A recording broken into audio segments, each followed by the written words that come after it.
So here we are, another edition of Sales Conversations with Sales Experts, and I'm absolutely thrilled that the man I've got coming in the car with me today, absolute genius of a man, launched so many different businesses. His Tears of Freedom program is a brilliant program. I really encourage you to listen to it, to get online and have a look at what Jason is doing. His podcast, Always Free, is amazing as well. So it's a real great honour for me to literally welcome in the car Mr. Jason Graystone for another conversation of Sales Conversations with Sales Experts. How are you, mate? Yeah, are you good, well? Good, yeah, I'm really well, thanks. Fantastic. Well, look, really awesome to have you in the car. Absolute pleasure for me. So we're going to just do a little bit of driving. My driving is normally pretty good, so you're in safe hands. Oh, that's good. So slow on the entry slip road. There you go. Before we get the so just I thought it'd be good to literally get you to start by talking. For those that don't, people that don't know you, and there's probably many that don't know you in some cases, although your brand is growing and growing and growing. You've got 40,000 subscribers, and you tell everyone a bit more about you and what you're doing now, but also your journey over the course of the last sort of 10-15 years in business. Yeah, so the following and everything, and the kind of social leadership side of it is really just I came into that almost by accident, but I didn't kind of think that I'd be in that position 10 years ago, you could say. What I really wanted to do when I was younger was to be financially free, and as weird as that sounds, coming from a young kid, say, that was what I planned to do. When I was 22, I found out that we were going to have a baby, and I wasn't ready for the baby, but it definitely shifted my values in terms of needing to have a plan, needing to have something really a plan for a life to bring the boy into, and have a bit more of a plan for the legacy and the financial future. Because when I was a kid, I definitely didn't have any security. My real dad left us when I was 2, and we struggled financially. I remember being in a flat with my mum, and it was kind of always dark where the electricity had gone off, and the bailiffs were knocking on the door and all that, all the rest of it. So I think from a young age I really valued security. So when I found out that we were going to have a baby of our own, that's really when I got kind of shifted gear, and I realised that I needed a plan, and what I was doing at the time wasn't where I wanted to be. And I don't think you're ever ready for the news that you're going to be a dad, or especially when it's the first one. But I took it particularly hard, and I wanted a plan. So I started. I'm an engineer by trade, so I started developing these spreadsheets of financials and how my income and my savings and my lifestyle expenses would play a part in how kind of free I became, and how much I would need to either go and actively work, or how much I could kind of live off of if I had some savings. And I kind of played around with these figures, and I developed this kind of plan on how to replace my income. And initially it was about 20 years, so it was about a 20-year period that I worked out that if I saved just 10% of my income and invested it at 10% per annum, I'd be able to replace my income in 20 years.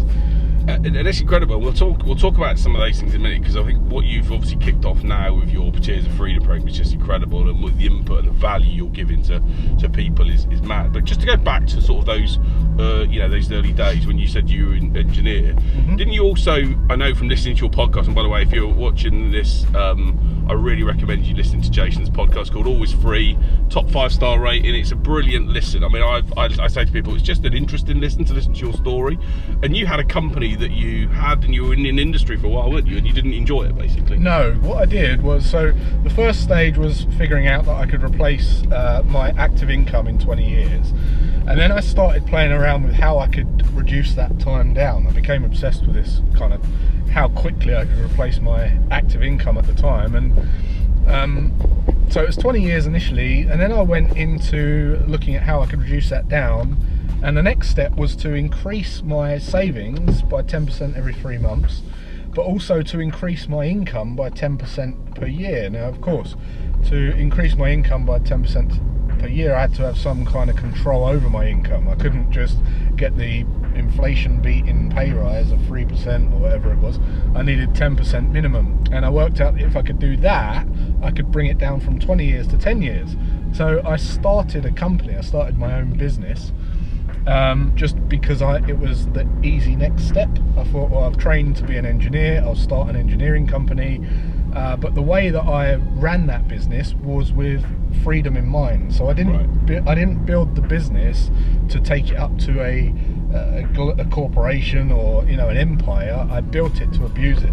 Right. I built it to pay myself as much as I possibly could. Yeah.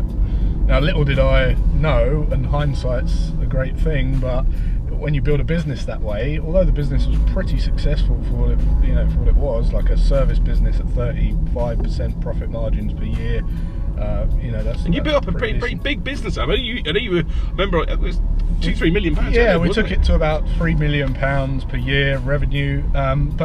Because the way we were treating the business, it was low on cash. It was very volatile. We couldn't, there was all the problems that come with low cash flow.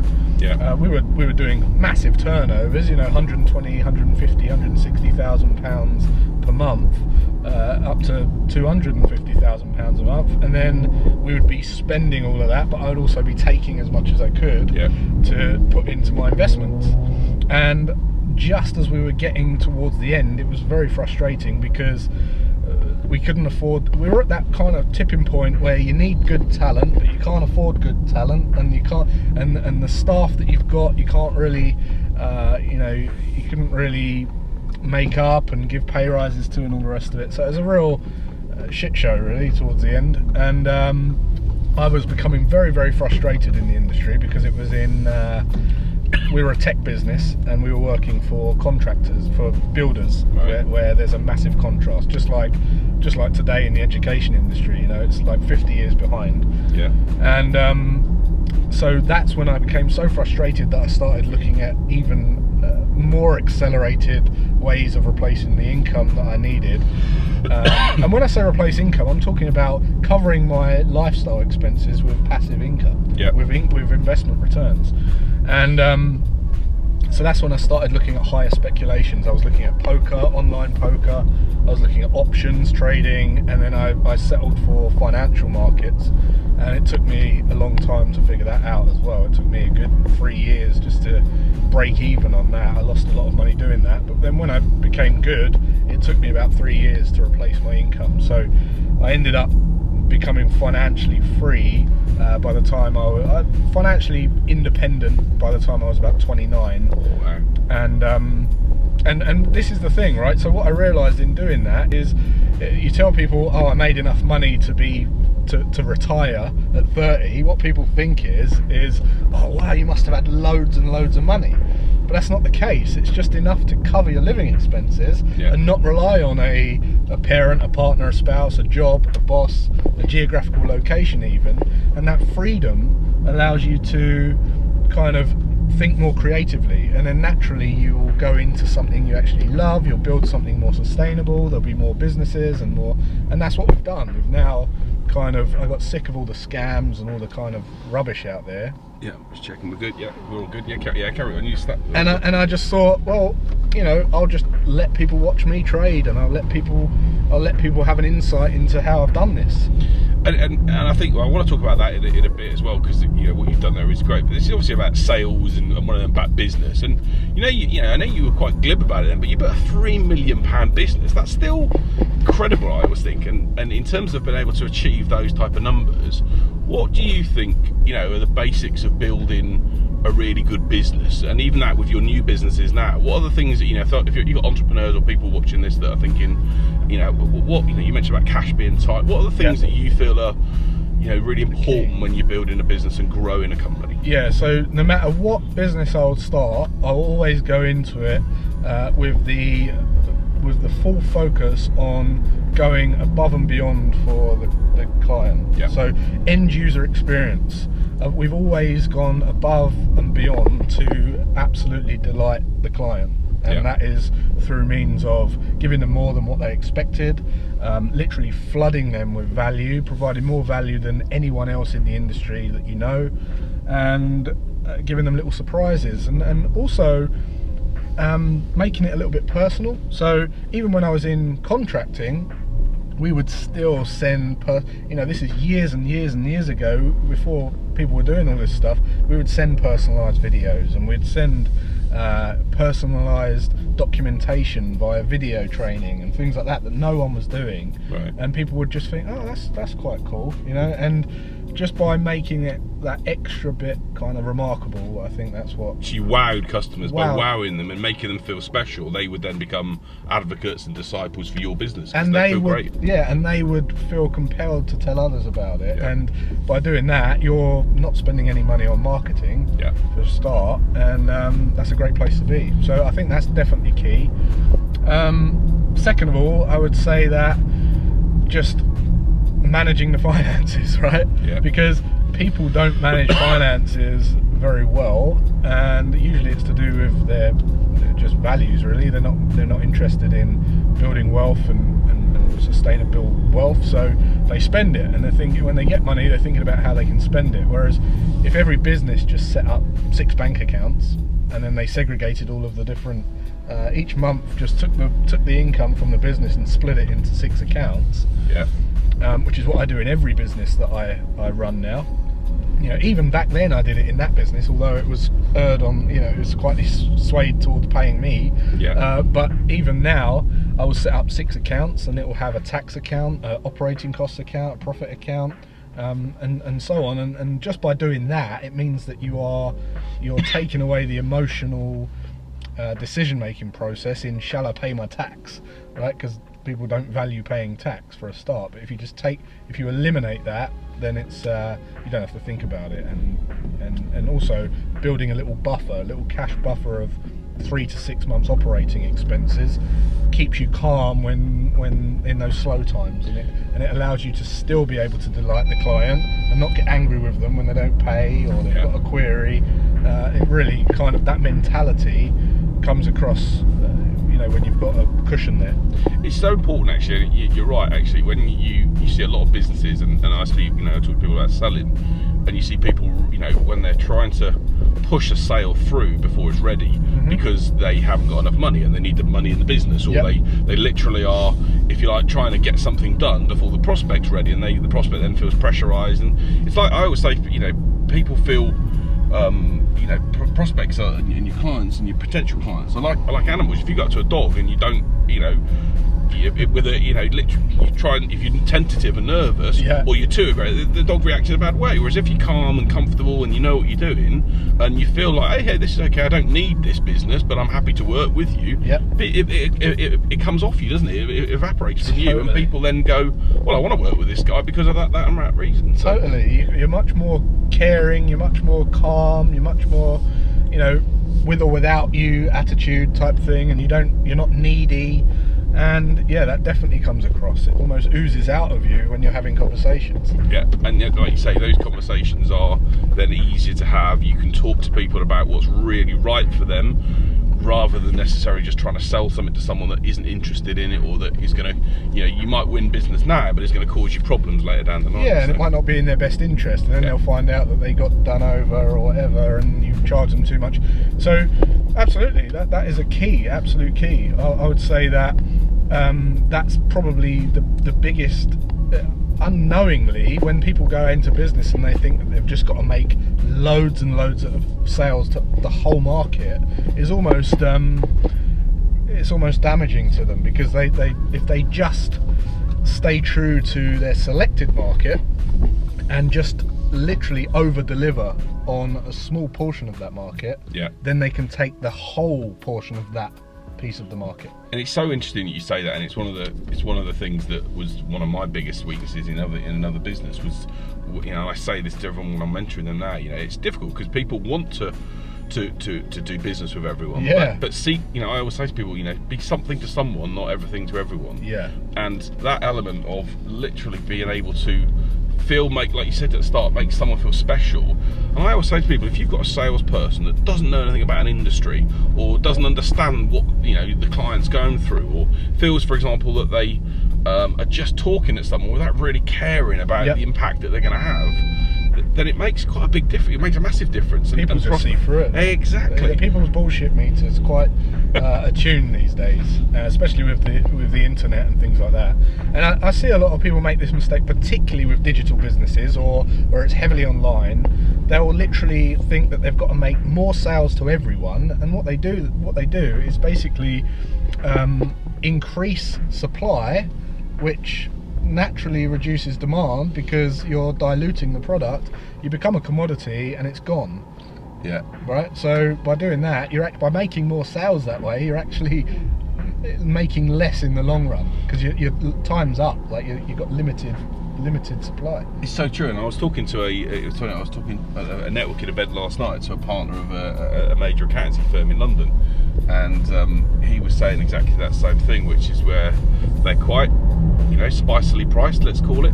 They know that their price is not cheaper than, that there's other people out there cheaper, and it's like when he said to me, when a prospect starts talking to me about price and what it will cost, his first conversation is, we're probably not right for you. No. Because actually you're already focusing on what it's going to cost you rather than what it's going to give you. Right. And therefore we're probably not going to be a good fit.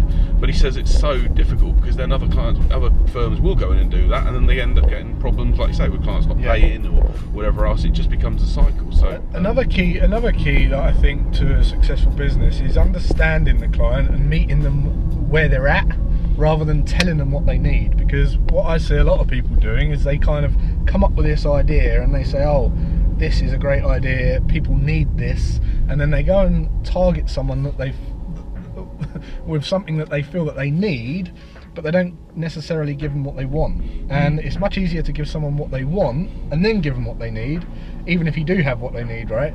But it's focusing on understanding their problems, giving them what they want, then bringing them in, and then giving them what they need. Because I'd see all these people going, like the motivational speakers and all these kind of life coaches out there that are going, just be positive, just be positive, just be positive.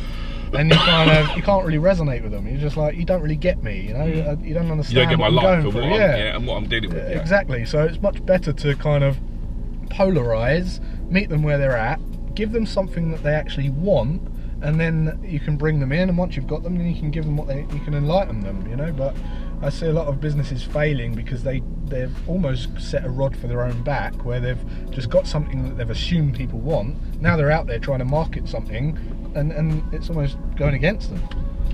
It's such a good point, actually, in terms of, like you say, how a lot of businesses get things wrong. Just talking about strategy, and obviously with what you've done in your new business now, which we'll talk about in a moment, you obviously created something that's very new, very different, and is just flying at the moment, which we'll talk about. But talk about that, the element of finding that perfect person and or that perfect client. Do you think enough companies sometimes do enough work in that area, or no. do you think No, I think this is what I was talking about this earlier on. I think people don't, for the sake of just doing a little survey or listening to people and writing down some notes, or even getting them to fill out a little quiz or a scorecard or something, or just researching the marketplace, people don't generally do that as a first port of call.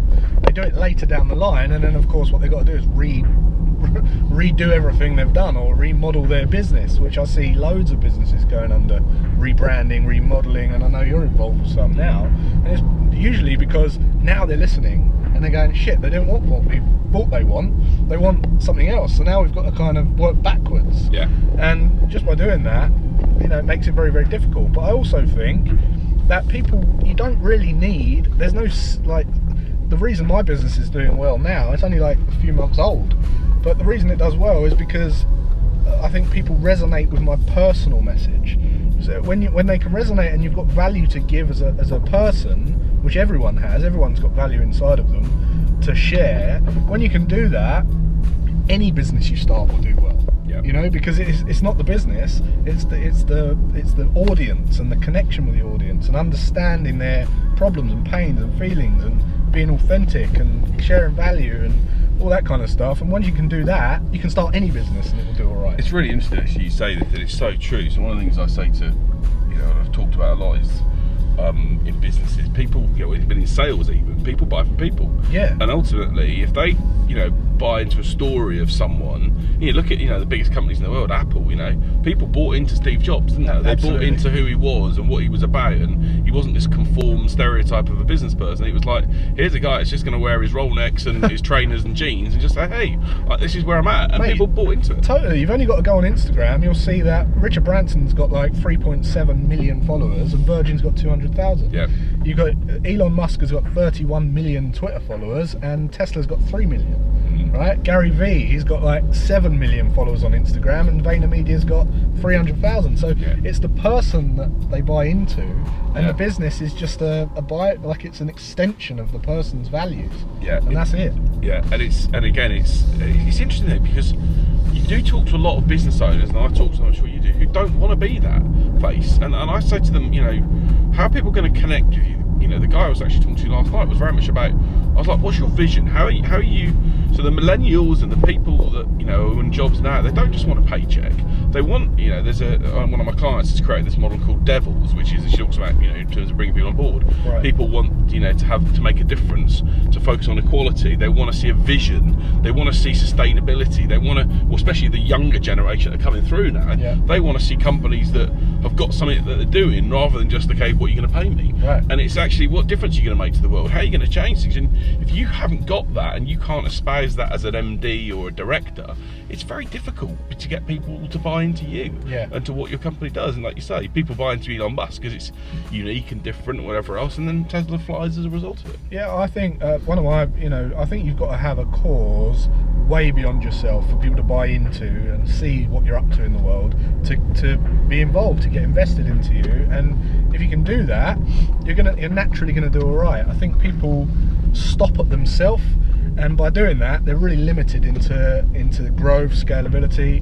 One of my mentors always says, if I came to you and said, can I borrow, I need some money to pay my taxes at the end of the year because I haven't saved for them, you'd probably say, well, no thanks, I've got my own taxes to pay, right? Yeah.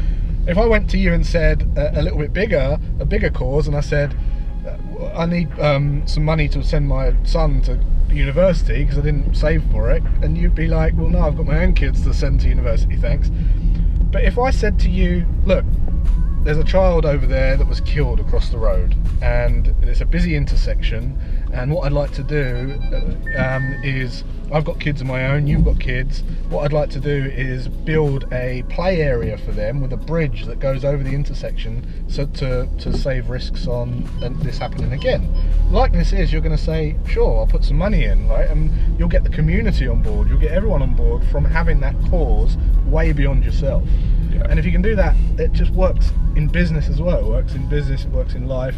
If you've got a cause beyond yourself, you're going to raise money, and you're going to raise influence and get influence beyond yourself. It's such a good point, and it's a brilliant point in terms of, and I'll give you an example as one of my clients in Swansea, Green Hat, and Green Hat are great guys.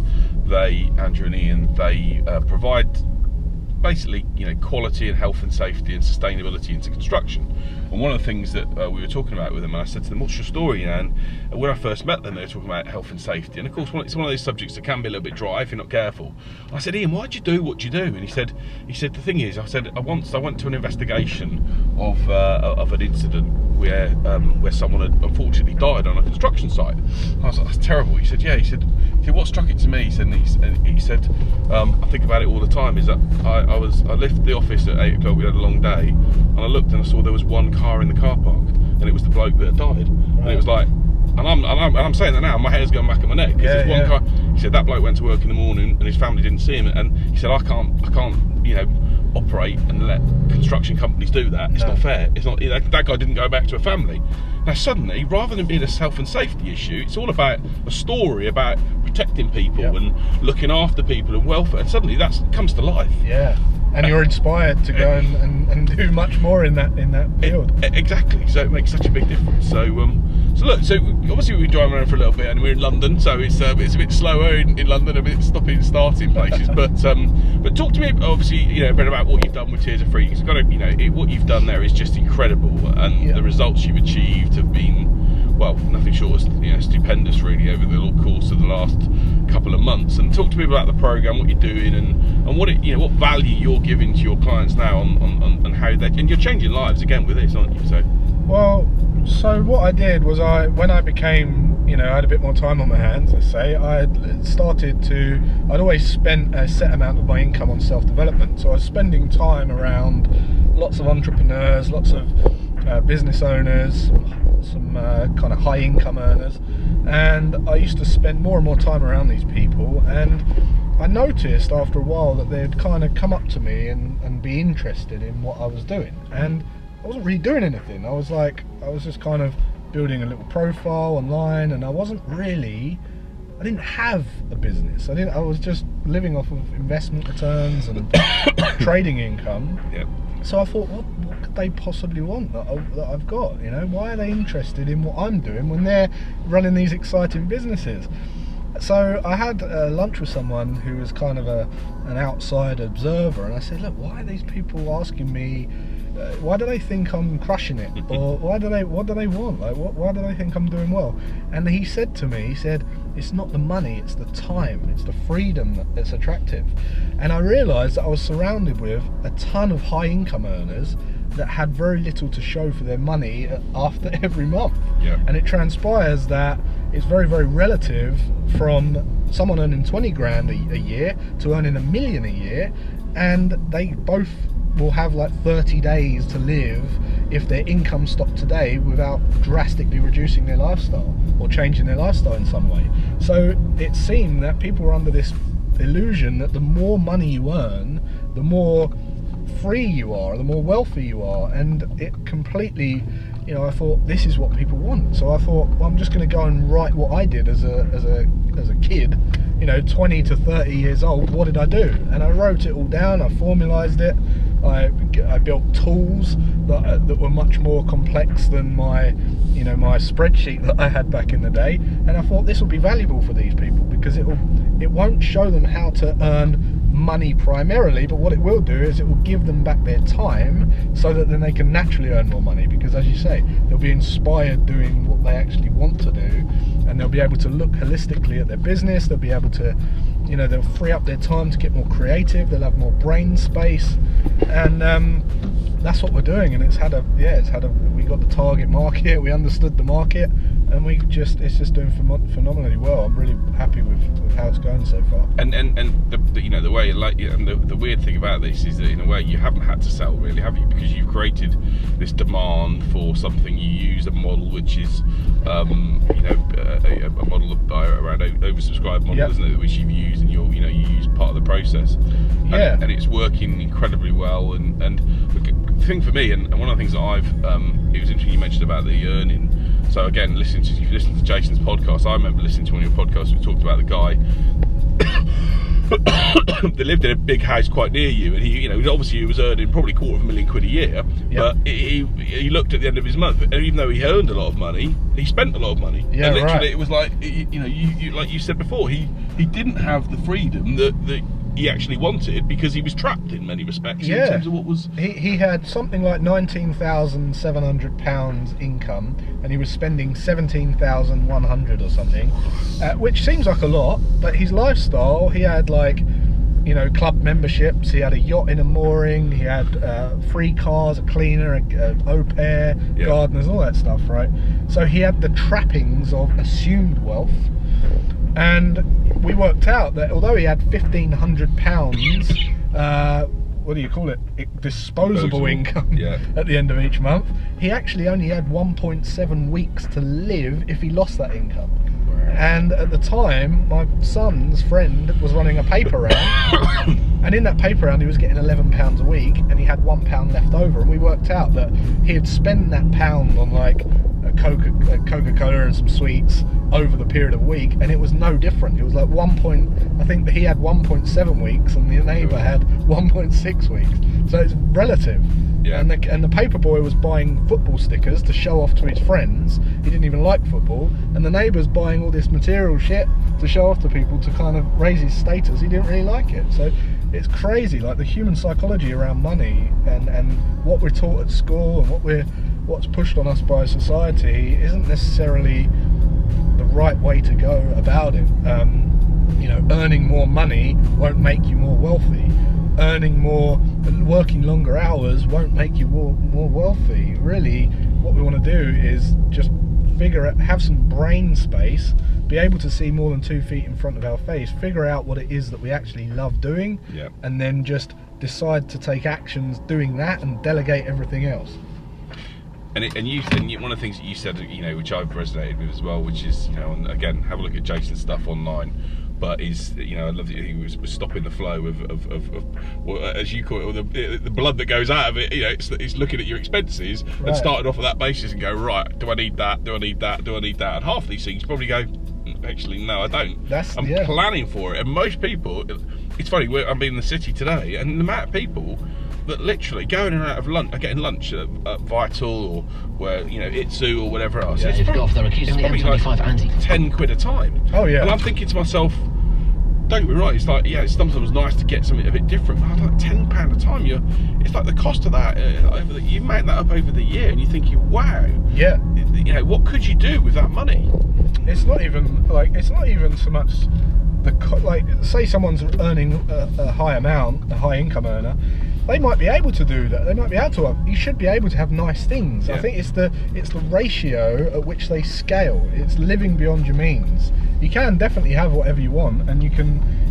I think you can have it all. I think you can have, you know, you can provide value to people. You can have a great life. You can have all the material things that you want. But there's an order in which you should do it. And I think the first step is to actually assess what you've been spending over the last 12 months. Track what you've been spending, print out your statements, go through it on an average, and then use like an app like Yolt or something to track your spending for 30 days.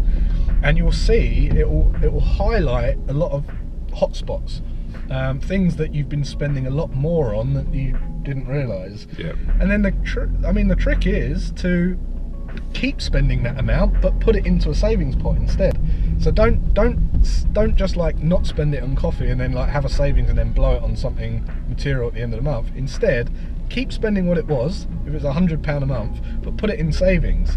And watch what happens. I mean, there'll just be an instant return on investment just from your mind, your creativity, your being able to even just if you're spending that £100 on self-development, there'll be an intangible income growth to that. Yeah. Instead of spending it on coffee, spend it on Audible, spend it on a book, spend it on a you know, save up £300 and go to an event, right? Workshop or whatever. Yeah. Sure. And although that's quite scary to do for someone who hasn't done it, you have to trust that there will be an intangible, unmeasurable kind of income growth aspect of that you will get a nugget, you'll get a piece of information, and you'll earn more money.